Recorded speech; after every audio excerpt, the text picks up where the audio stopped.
I was 7 years old when I first met the old monk. It was the kind of summer that had golden skies and wind, that hummed lullabies through the bamboo groves behind our village. The world was still new to meet sounds, its warmth, its silences. I remember running barefoot down dirt paths, chasing dragonflies, feeling the earth cool beneath my feet. My heart was light back then, untouched by questions, untouched by fear. But there was a sadness in my home I couldn't name. My mother would sit by the window for long hours, her eyes distant. My father had passed away a few months earlier, and though everyone told me he had gone to a better place, I couldn't understand why he had to go at all. I started asking questions about life, about where people went when they disappeared, and why grown-ups cried when they thought no one was. Looking, one afternoon, I wandered deeper into the forest than usual, drawn by the sound of water. I followed the stream, stepping carefully across smooth stones, until I saw him, old man, sitting beneath a fig tree, perfectly still, as though he were part of the landscape. His robe was the color of faded sunlight, and his eyes, when he opened them, looked right through me. "You've brought many thoughts with you," he said, smiling gently. I didn't know how to answer. I only nodded, unsure if I had done something wrong.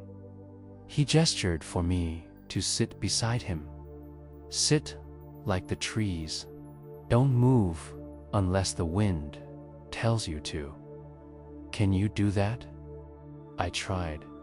At first, it was hard. I wanted to fidget. I wanted to ask 100 questions, but he said nothing else. So I stayed quiet, listening. I heard the leaves brushing each other like whispers. A bird calling out across the valley. The slow trickle of water over stone. It was ... beautiful. A different kind of beautiful. One that didn't need words or colors. I felt my heart calm, like a pond settling after a stone has sunk. After what felt like a long time, he finally spoke again. Most people try to escape silence, but silence holds answers that words cannot carry. I didn't understand then, but something inside me stirred. He came to that tree every afternoon, and from that day on, so did I. Each time I visited, I learned a little more, not through teaching, but through being. We fed birds together, watched ants build their tiny roads. He never told me what to believe. Instead, he asked questions, gentle ones, quiet ones that slowly unraveled the knots in my heart. Once, I asked him, "Where did my father go?" Closed his eyes and placed a hand on his chest. "Do you feel the wind?" he asked. I nodded, double quotes. "Where does it go when it leaves your skin?" I didn't know. He smiled. "That's where your father is." I cried then, not because I was sad, but because, for the first time, I felt he hadn't gone far at all. He had simply become part of everything I couldn't see. The old monk told me a story that day. A story about a man who carried a heavy stone everywhere he went. When asked why, the man said, "Because I am afraid of losing what I have." But as the years passed, the stone grew heavier and the man grew weaker. One day, a child told him, "If you drop the stone, you'll still have your hands free to hold the world." I understood what he meant. My thoughts were stones. My grief, my fear, even my endless questions, I was carrying them all. And in doing so, I had no space left to simply feel the breeze, see the sky, or hear my mother's laughter again. On my 9th birthday, I returned to the fig tree and found the monk wasn't there. I waited for hours, but he didn't come. The next day, a villager told me the old monk had left the valley. No one knew where. He never said goodbye, but I think that was his final lesson. Goodbyes are for those who believe things end. In truth, nothing ends. It just changes form. Years passed. I grew taller, quieter, perhaps a little wiser. But in moments of stillness, when the world outside grows too loud, I close my eyes and sit like I did under that fig tree. I remember the warmth of the monk's presence, his silence that spoke volumes, and his smile that made my burdens feel lighter. And now, whenever I feel lost, I return not with my feet, but with my breath, with my stillness. That little boy still lives inside me, barefoot on the forest path, heart open to wonder. The wind still hums the same lullabies, and the monkey still sits beneath the fig tree in the quiet corners of my memory, whispering truths I'm only now beginning to understand. I learned something sacred in those summers, that healing doesn't come from fixing the world, but from sitting still enough to let the world fix you. And sometimes the deepest wisdom comes not from answers, but from the courage to simply be. I was 16 when I first understood what it meant to be owned by something I thought I possessed. My uncle had passed away, and in his will, he left me a small wooden box. It wasn't large or ornate, but it had strange symbols carved on its surface. Characters I later learned were Sanskrit, meaning impermanence. At the time, I was too young and too eager to understand. Inside the box was a jade ring. It was cool to the touch, a pale green that seemed to glow softly even in the dark. My uncle used to wear it on his right hand all the time. He was a quiet man, never married, but wise in a way that didn't require books or teachings. People, said he, had spent some years in a monastery before returning to our town. He never spoke of it.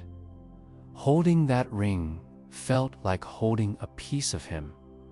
At first, I kept it tucked away, only taking it out occasionally to look at. But slowly, I began to wear it. I told myself it was for remembrance, but deep down, I liked the way it made me feel calm, protected, a little special. Then something changed. I started checking for it constantly, tapping my finger to make sure it was still on. I refused to let anyone else touch it. One night, when I thought I had lost it, I tore apart my entire room in a panic, heart pounding, breath short. When I finally found it under my pillow, I wept. It was no longer a keepsake. It had become a crutch. And worse, I had begun to believe that without it, I was incomplete. Around that time, I returned to the same forest where I'd once met the old monk as a child. The fig tree still stood, aged and quiet. I sat beneath it and waited, knowing he wouldn't appear, but hoping the stillness might speak again. A week later, while walking near the base of the mountain, I met another monk. He wasn't the same, but he had that same calm presence, like a candle that didn't flicker, even in wind. He noticed the ring immediately. "That jade," he said, gently, "it's heavy on your spirit." "It's from someone I loved," I replied defensively. He nodded. "That is why it is so dangerous." I didn't understand. How could love ever be dangerous? He told me a story. There was once a man who found a golden statue buried beneath his field. It was beautiful and rare, unlike anything the village had ever seen. He took it home, cleaned it, and placed it in the center of his house. Every day, he polished it, protected it, admired it. He stopped farming, stopped talking to neighbors, even stopped walking to the river, all out of fear that someone might steal it. Years passed. The man grew sick. And one day, when he no longer had the strength to stand, the statue fell from its pedestal and cracked open. Inside, it was hollow. The monk looked at me. What we cling to out of fear often ends up owning us. We carry the illusion of value, but forget to ask, does it bring peace or suffering? I went home that night and stared at the ring for a long time. I couldn't bring myself to throw it away, nor could I continue wearing it. So, I placed it back in the wooden box, sealed it, and buried it beneath the fig tree. It felt like I had buried a part of my own identity. For days, I felt naked, exposed. But slowly, something strange began to happen. I began noticing the scent of morning dew again. I heard the laughter of children echoing from the village square. I felt my breath deepen, no longer confined by the silent fear of loss. You see, attachments are subtle. They dress up as legacy, as duty. But what they often bring is fear of loss, fear of change, fear of being without. We confuse memory with possession. We think holding on honors the past, when, in truth, releasing it lets the past bless us more freely. A few weeks later, I returned to the fig tree again. I sat and watched a butterfly rest on one of the leaves. It flapped its wings once, twice, and then flew away light, free, unburdened. I smiled. In that moment, I realized the ring had never held my uncle's spirit. It was my heart that carried him. My love was never in the jade. It was in the silence we shared, the conversations we had, the way he poured tea and paused before each sip as if listening to the world breathe. Letting go of the ring didn't mean forgetting him. It meant allowing his memory to move through me, not weigh me down. There is a saying in Zen: when you let go of what you are, you become what you might be. That day, under the fig tree, I finally understood it. When we release what we cling to, we don't lose it. We set it free to become something greater, something softer, more lasting, more alive. And in that release, we, too, are set free. I was 19 when I met the monk who never spoke. It was during a time of great confusion in my life. I had left my village, hoping to study, to work, to find something greater. But the city was loud in a way that scraped the soul.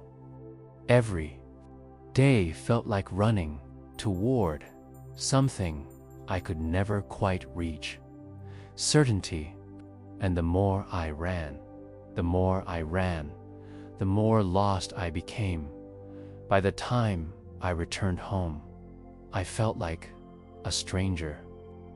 My mother had grown older, quieter. The fig tree still stood, but it too seemed to sigh when I sat beneath it. That's when I heard of him. They said a monk had come from the mountains, a man of no temple, no name, no words. He stayed at the edge of the village, near the old stone bridge. He didn't beg, he didn't preach. He simply was, out of curiosity and perhaps desperation. I went to see him. He was sitting beneath a banyan tree, his eyes half closed, a soft smile resting on his face.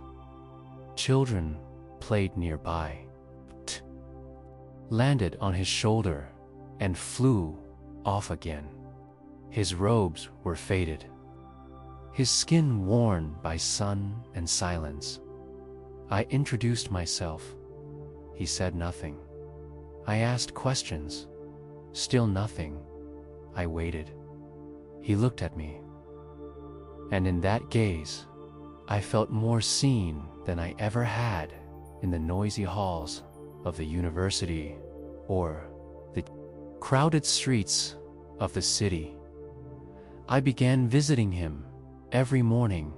At first, I brought him questions, big ones, philosophical ones. What is the purpose of life? How do I find peace?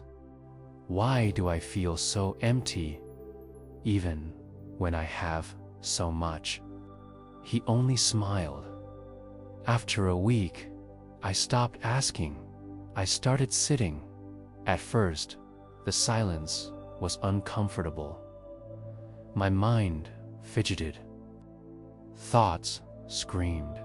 I noticed how addicted I had become to sound, to words, to noise. that filled the space between breaths. But he remained still, anchored in a silence that was not empty, but full. Then, one day, he stood up and motioned for me to follow him. We walked for hours through the hills. Not a word was spoken. He stopped once to help a turtle cross a path. Another time, he bowed deeply to a dying tree. I watched him, trying to decode his actions like they were riddles. But there were no clues, no puzzles, only presence. At the edge of a cliff, he finally sat down and pointed to the valley below. It was quiet. The breeze was light. A river sparkled in the distance like a thread of silver running through a green cloth. He held up a pebble. Then he let it go. It tumbled down, bouncing off stones, disappearing into the valley. Then he turned to me, placed a hand gently on my chest, and smiled. That was the moment I understood. All my questions, all my confusion, they were like that pebble. I had held onto them, believing they gave me shape. But the answers I sought were not to be solved. They were to be released. I bowed to him, for the first time, from a place of understanding. That monk taught me more through silence than years of study had through words. In the days that followed, I began to change, not in some grand, sweeping way, but in the smallest of habits. I spoke less. I listened more. I started noticing the way leaves bent before falling, how dogs waited before crossing the road, how tea cooled slowly if left undisturbed. And the more I paid attention, the more the world spoke to me, not with noise, but with presence. One afternoon, I brought the silent monk a bowl of rice. I placed it before him and sat down. For the first time, he made a sound, a soft hum. It wasn't a word. Like the breeze nodding through the trees, tears welled up in my eyes. It wasn't gratitude I felt, it was reverence. For him, for the moment, for the truth that some things are so sacred, words would only diminish them. Eventually, he left. No goodbye, no explanation. Just one morning, the banyan tree stood alone. But I didn't feel abandoned. He had already given me everything. His absence, in fact, taught me one final lesson. True teachers don't give us answers. They give us back to ourselves. To this day, I still carry the silence he left behind. When life grows too heavy, when decisions feel like cliffs, I return to that inner stillness. I remember the sound of the pebble falling. I remember the soft hum of a monk who never needed to speak. And I sit, because sometimes the wisest thing we can do is to stop searching and simply let ourselves be still enough to hear the wisdom we already carry. And in that stillness, everything becomes clear. I was 23 when I lost my mother. It was raining that morning. The sky hung low and gray, like the earth itself was grieving with me. I held her hand as she took her last breath, her fingers cold and still. I kept expecting her chest to rise again, waiting for that one extra breath she might have forgotten to take, but it never came. She was gone. The nurses spoke gently. They offered condolences like folded cloths, soft, well-meant, but unable to touch the storm that had opened inside me. I nodded. I said thank you. I walked out of the hospital with her scarf still wrapped around my wrist. I couldn't bring myself to take it off. Grief, I learned, is not loud. It doesn't always cry or scream. Sometimes it just sits in your chest like a stone, unmoving, unrelenting. I stopped speaking to people. I stopped eating. I wandered the village aimlessly, pretending to run errands, just to feel like I had a purpose. But everything I did felt hollow, like an echo of a life I used to live. One evening, I found myself back at the fig tree. It had become my place of return, though I hadn't sat there since the silent monk had left. I lowered myself onto the earth and closed my eyes. The breeze touched my cheek like a whisper. I remember saying out loud, "I don't know how to go on." And in that moment of helplessness, a memory returned, something my mother once told me when I was a child and afraid of the dark. She said, "The night doesn't last forever. It just feels longer when you close your eyes too tight." I didn't know what she meant back then, but I understood it now. Still, the pain remained. Over the following days, I began reading old Buddhist texts, teachings I had once heard from the monks. One passage stayed with me. Suffering is not the enemy. It is the doorway to awakening. I didn't want to awaken. I wanted her back, but I kept reading. One morning, I visited the small monastery on the edge of the forest. A young monk sat outside, sweeping fallen leaves in slow, deliberate strokes. I sat near him, not speaking. He didn't ask why I was there. After a while, I said, "I've lost my mother." He paused. Then he nodded and said softly, "Then now you must learn how to carry her without holding her." It told me a story of Kisa Gautami, a woman who had also lost her child. She went to the Buddha in despair, begging him to bring her son back. He told her to find a mustard seed from a home that had never known death. She searched for days. Every home she entered had its own story of loss. Finally, she understood. Death had not singled her out.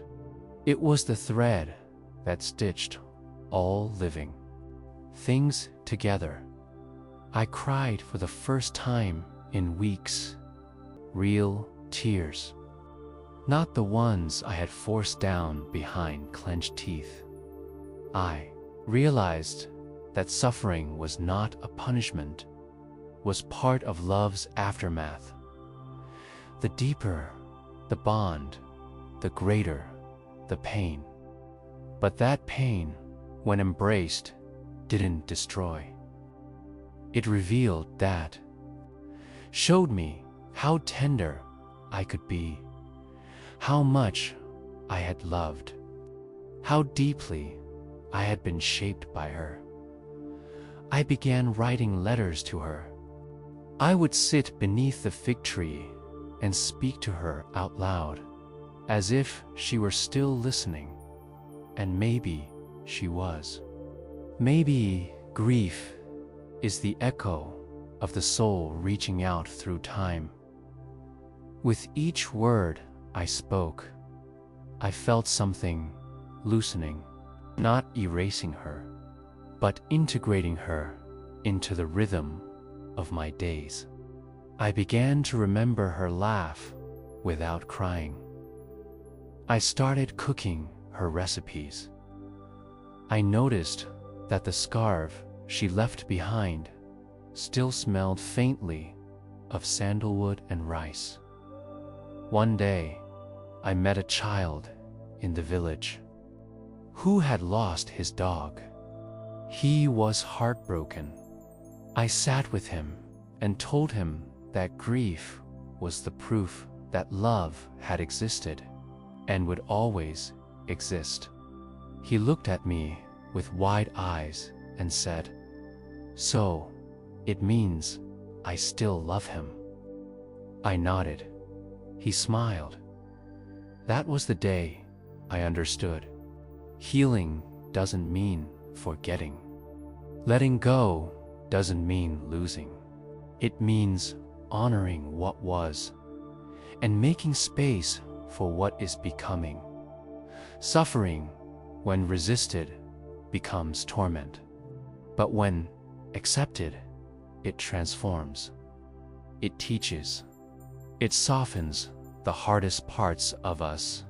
Some nights, I still wake up expecting to hear her voice from the kitchen, humming an old lullaby. And though I know I won't, I also know she hasn't really left. She's in the way I fold clothes, in the way I speak gently to strangers, in the way I pause before lighting incense. I used to think letting go meant saying goodbye, but now I understand. It means saying thank you and then living. Years have passed since those early days beneath the fig tree. I am older now. My face has lines the wind has drawn from years of walking, listening, grieving, and remembering. My hands no longer seek to hold on as tightly. They have learned to rest, to let go, to receive. In my youth, I believed enlightenment was something distant, a high mountain one had to climb with bleeding feet and unbreakable discipline. I thought it was a moment of blinding clarity, a lightning bolt that would forever change me. But I never found it in mountaintop temples or thick scriptures. I didn't find it through silence, alone, or through suffering, or through the guidance of others, though all those things pointed me toward it. I found it one quiet morning, standing in my garden, watching a spider repair its web. The thread had snapped in the night wind. I expected it to abandon the torn web, but it didn't. It moved slowly, deliberately, reweaving what was broken, not out of sorrow, not out of frustration, just out of instinct, out of presence. I stood there, unmoving, watching this tiny creature do what it was born to do. The world was still. I could hear the river in the distance, the distant toll of a temple bell. The smell of jasmine drifted through the morning air, And suddenly, I felt it. Not as a voice, not as an insight, but as a space inside me, opening up, a space that had always been there, but had been filled with too much noise to notice. In that space, there was no striving, no yearning, no weight of the past or fear of the future. Just this breath, this moment, this web being rebuilt in silence. That was it.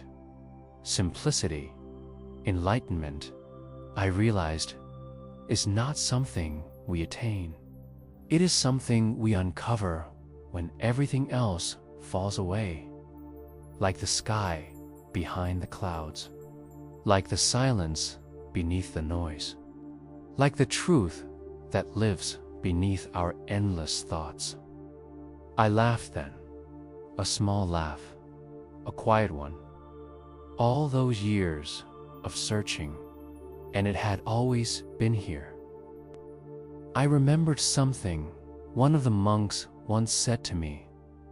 Water becomes clear only when left undisturbed.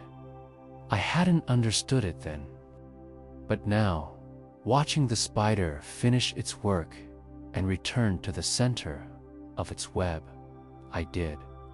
We spend so much of our lives disturbing the water, trying to make things happen, trying to control the current, trying to force meaning. But if we just sit, if we just allow ourselves to be, not becoming, not fixing, just being, clarity finds us. I began to notice simplicity everywhere. In the way an old man adjusted his hat before walking into the sun. In how my neighbor's daughter fed stray cats without ever seeking thanks. In how a cup of tea, sipped slowly, could soften the sharpest day. The world, I discovered, is full of teachers, none of them loud, most of them overlooked.